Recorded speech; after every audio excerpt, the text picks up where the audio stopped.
ആശകൾ പേശിടാൻ ബീവി തുനിന്താനേ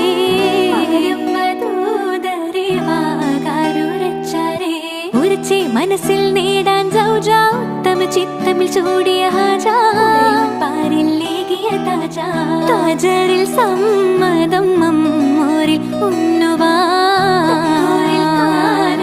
കൂടാനായി നാരിയും തക്കമിലന്ന് കൊശിത്തു നായകർ മുത്തു മുഹമ്മദ് മുത്തു നാടിന്നു മനയായി ഭവിത്തു.